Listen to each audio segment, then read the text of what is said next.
President, The senator from Ohio.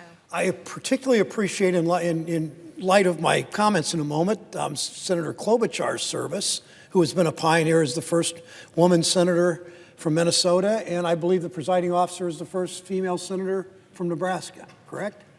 If you're allowed to talk, you're not allowed to talk. Senator Klobuchar is senator, I think she is. Senator Fisher is, in fact. So I rise today to honor my colleague and my longtime close friend, Marcy Kaptur. Marcy Kaptur serves down the hall, serves on the other side of the building. She has dedicated her life to serve the people of Toledo and Northern Ohio. This Sunday, she will make history. She will officially become the longest serving woman in the history of the United States Congress in either house. On Sunday, she will have served in the House of Representatives for 35 years, 2 months, 18 days, breaking a record that was set in 1960 by, I believe, a Massachusetts congresswoman.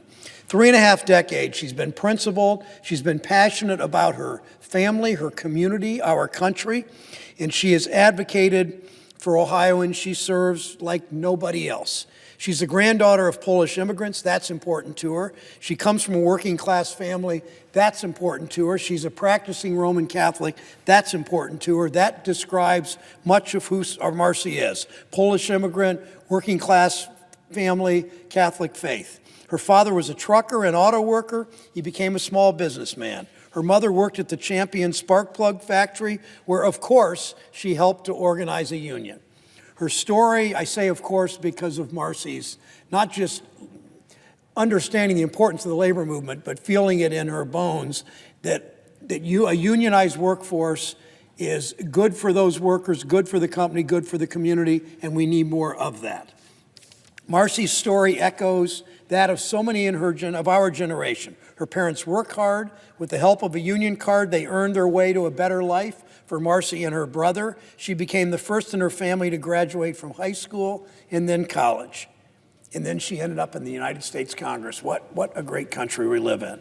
Marcy's never forgotten those roots. If you want to know one thing about Marcy Kaptur, who, as I said, works down the hall on the other end of the building, if you want to know one thing about Marcy Kaptur, you know that she's never forgotten her roots. That's what drives her. That's who she is. That's why she's such a terrific public servant. That's why she's going to break the record of 35 years, 2 months, and 15 days. She remembers her roots as Ohio's Polish and Ukrainian communities and how much they matter. Unemployment reached 19% in Toledo in the early Reagan years when Marcy first ran for office. She said it was the condition of working people that drove me to change my life and run for office. She's lived up to that ideal, fighting for working families in Ohio for every one of the nearly 13,000 days she served in Congress. My first year in the House, Marcy was a mentor to me. I worked with her to fight against the North American Free Trade Agreement. She showed me the way in understanding these trade agreements because she knew it would mean job losses in Ohio. And you know what else she knew, Madam President? She knew these trade agreements would push wages down. And that's sort of the untold story, something I don't think the president quite understands when he talks about NAFTA, even though he's right that NAFTA was bad for our country. But what NAFTA has done that Marcy has explained to me and understood for 35 years, 25 years, is that NAFTA also pushed down wages. And one of the reasons working class Americans, whether they're in Omaha or Cleveland, don't get a raise. Unfortunately, Marcy was right. Since then, as we fought bad trade deal after bad trade deal, Marcy has been a reliable ally and leader in our fight for a trade policy that puts workers in Toledo and everywhere else in this country first. We've also worked together to protect another very important love of Marcy Kaptur, and that is our greatest natural resource, Lake Erie. We fought for the Great Lakes Restoration Initiative. We've joined with Senator Portman bipartisanly to stop the president's all but elimination of the why would a president of the United States want to stop our cleanup of Lake Erie? And that's why Marcy steps up. She works to protect the lake from invasive Asian carp. She works with farmers to prevent runoff into Lake Erie, all to protect the lake. It's what that lake means to us in terms of drinking water and jobs and commercialism and commercial development and people just enjoying the beauty of the lake. She's gone to bat time and time again for the auto industry. When some called the auto industry dead, she fought back. Never bet against American workers, never bet against the American auto industry, never bet against Marcy Kaptur. That scrappy fighting spirit is one of the qualities I love most about Ohio, and you find it in abundance in Marcy Kaptur.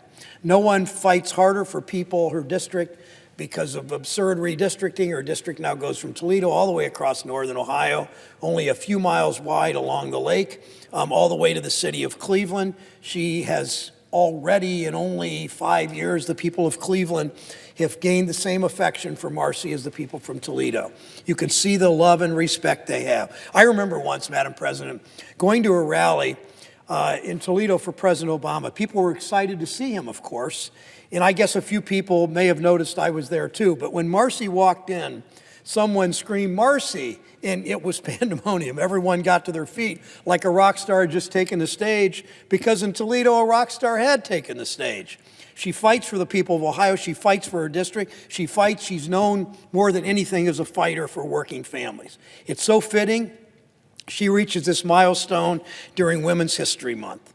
When she first joined the House, there were fewer than 24 women serving. She helped blaze a trail for others. She even told the stories of the women who paved the way for her in her book, Women of Congress, A 20th Century Odyssey. Having Marcy in Congress matters for so many reasons. It matters for the hundreds of thousands of Ohioans she serves. It matters for the perspective she brings as the daughter of working class parents. As I said, first in her family, not just to go to college, first in her family to graduate from high school, right in the industrial heartland. It matters, Madam President, and as you do in Nebraska, it matters to the little girls in Toledo who for 35 years, you know how when you're in school, and there's often a map or a chart of the presidents. I remember this as a calendar at Brinkerhoff High School, or Brinkerhoff Grade School when I was a little kid in Mansfield, Ohio. Every year there'd be a calendar with all the presidents' pictures on it. And all the presidents, when I was in school, all the presidents, they kind of looked alike. Some had whiskers, some didn't, but they all looked alike because they all were like white guys, right? That changed in 2008. I was kind of hoping it'd change in 2016. It didn't. That's beside the point. But Marcy Kaptur, because she's the congresswoman of Toledo, little girls growing up in Toledo since 1982 have realized there's someone to look up to. They will look up, I hope, in Scottsbluff and in Lincoln and in Kearney, Nebraska, they'll look up to having now a woman senator from Nebraska. Ohio's never had a woman senator or a woman governor, but they've had Marcy Kaptur, and that's mattered to little girls for 35 years as they see a picture of their representative in the local paper at the Toledo Blade. Not just another man in a suit, but someone who looks more like them, someone they could grow up to be. I want to thank Marcy. She's not in the building now, but I wanted to thank Marcy for her service to Ohio. I hope we get to keep working with Marcy Kaptur for another couple of decades. The voters would have to approve of that, but I'm hopeful that we'll both get to.